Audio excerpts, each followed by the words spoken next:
नमस्कार दोस्तों, संपूर्ण एकेडमी के यूट्यूब चैनल पर आपका बहुत बहुत स्वागत है। दोस्तों, चीन का युआन बांग 5 जो शिप है, जासूसी शिप है, वो जियानगिन पोर्ट से निकल चुका है और वह 11 अगस्त तक वो श्रीलंका के हवनटोटा पोर्ट पर पहुंचने वाला था, लेकिन वो पहुंच नहीं पाया।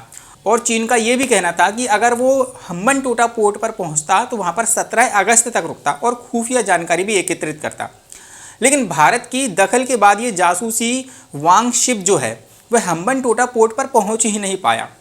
चीन ने इसे भारत की एक खुफिया जानकारी के लेने के उद्देश्य से भेजा था, पर उसकी ये इच्छा पूरी नहीं हो सकी, क्योंकि भारत सरकार ने साफ तौर पर यह स्पष्ट कर दिया था, श्रीलंका से ये कहा था दोस्तों कि ये भारत की सीमा सुरक्षा को लेकर सही नहीं है। और श्रीलंका भी आज भारत की बात मानने से मना नहीं कर सकता, इनकार नहीं कर पाया था, क्योंकि श्रीलंका की जो इकोनॉमिक क्राइसिस थी वहाँ पर भी भारत ने श्रीलंका को काफ़ी मदद की थी। अब इससे हमें समझ में आता है कि दुनिया की जो राजनीतिक चीज़ें हैं, मतलब कि जो दुनिया की राजनीति है, उसमें भी कहीं ना कहीं भारत का दबदबा यहाँ पर हमें बढ़ता हुआ नज़र आ रहा है। लेकिन शिप श्रीलंका में रहकर भारत की जानकारी कैसे जुटाती है, इसके बारे में मैं आप लोगों को बहुत ही आसान भाषा में समझाना चाहता हूँ। देखिए, युआन वांग 5 एक पावरफुल ट्रैकिंग शिप है। ये शिप अपनी आवाजाही जब शुरू करते हैं, जैसे जब कोई खुफिया जानकारी एकत्रित करनी हो, जैसे कोई देश मिसाइल टेस्टिंग कर रहा हो या कोई परीक्षण कर रहा हो दोस्तों, तो इस तरीके की सारी जानकारी जुटाने का काम ये शिप करता है।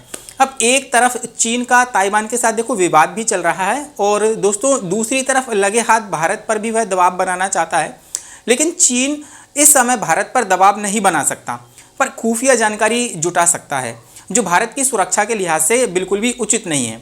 देखिए, चाइना का जो युआन वांग शिप है, ये 750 किलोमीटर दूर तक की आसानी से निगरानी कर सकता है। मतलब कि ये 750 किलोमीटर के दायरे में आने वाले जितने रडार में आसानी से जो चीज़ें हैं उनको ट्रैक कर सकता है। और 400 क्रू वाला ये शिप पैराबोलिक ट्रैकिंग एंटीना और कई सेंसर से लैस है। मतलब कि इसके एंटीना हैं, डायरेक्ट सैटेलाइट से कनेक्ट होते हैं और ये खुफिया जानकारी भी जुटा सकते हैं। देखिए, अब आप दक्षिण भारत पर एक बार नज़र डालें। हम दक्षिण भारत पर एक बार नज़र डालते हैं, जैसे पूर्वी घाट या पश्चिम घाट की हम बात करते हैं, तो श्रीलंका से काफ़ी नज़दीक है। जैसे कल्पक्कम, कुडनकुलम जो हमारे सैन्य और परमाणु ठिकाने हैं, और साथ ही केरल की हम बात करें, तमिलनाडु है, आंध्र प्रदेश के कई जो पोर्ट हैं जो चीन के राडार पर आसानी से होंगे। अब देखिए, इस जासूसी जहाज की मदद से चीन भारत के प्रमुख नौसेना बेस और परमाणु संयंत्रों की जानकारी भी दोस्तों यहाँ पर जुटा सकता है। इस शिप में हाईटेक इप्स ट्रैपिंग इक्विपमेंट लगे हुए हैं, मतलब श्रीलंका के पोर्ट पर खड़े होकर ये भारत के अंदरूनी हिस्सों की जानकारी भी जुटा सकता है। साथ ही पूर्वी तट पर हम जैसे स्थित भारतीय नौसैनिक के जो अड्डे हैं, इस शिप की रेंज में भी आ सकते हैं। यहाँ पर जो जैसे हम चांदीपुरा इसरो लॉन्चिंग केंद्र की बात करते हैं, और ये भी इसकी निगरानी में आ सकता है। दोस्तों, विदेश मंत्रालय जैसे कि हम बात करें तो विदेश मंत्रालय है, उसने 31 जुलाई को यह सूचना उसे मिली थी कि चीन का युआन 5 जो शिप है हम्बनटोटा पोर्ट पर पहुंचेगा, और तब से ही भारत इस घटनाक्रम पर जो है ना पूरी तरीके से नजर बनाए हुआ था। श्रीलंका के हम्बनटोट का निर्माण 2008 से शुरू किया गया था, और इसके लिए चीन ने श्रीलंका को $1.5 अरब का कर्ज भी दिया था।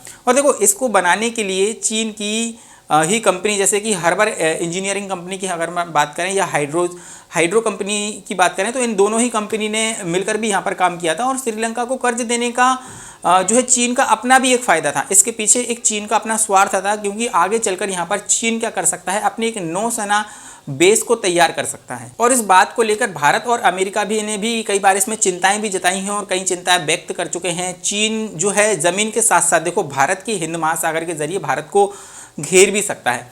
श्रीलंका के चीन के लिए गए जो कर्ज है उसको ना चुकाने का कारण ही श्रीलंका ने जो हम्बन पोर्ट था उसे 99 साल की लीज पर दे दिया था। अब आप देखेंगे कि ये पोर्ट एशिया और यूरोप के बीच मुख्य समुद्री मार्ग के पास स्थित है, जो कि चीन के बेल्ट एंड इनिशिएटिव प्रोजेक्ट के लिए काफ़ी महत्वपूर्ण है। अब चीन के इस शिप को स्पेस और सैटेलाइट ट्रैकिंग में दोस्तों महारत हासिल है, क्योंकि इस शिप के जरिए सैटेलाइट की हम बात करें, रॉकेट और जो है इंटरकॉन्टिनेंट बैलिस्टिक मिसाइल यानी कि ICBM की लॉन्चिंग को भी यहाँ पर ये ट्रैक कर सकता है। अब चीन के पास ऐसे 7 शिप हैं दोस्तों, जो पूरे प्रशांत महासागर, अटलांटिक महासागर और हिंद महासागर में जो है काम करने के लिए सक्षम है। तो दोस्तों, यहाँ पर हमने जो है चीन ने जो खुफिया जो शिप भेजा था जानकारी जुटाने के लिए और एकत्रित करने के लिए, तो उसके बारे में हमने यहाँ पर एक पूर्ण तरीके से विश्लेषण किया है। तो फिर मैं मिलता हूँ किसी नेक्स्ट एपिसोड में, किसी नेक्स्ट मुद्दे पर बात करेंगे। तब तक के लिए मुझे दीजिए इजाज़त। जय हिंद और धन्यवाद।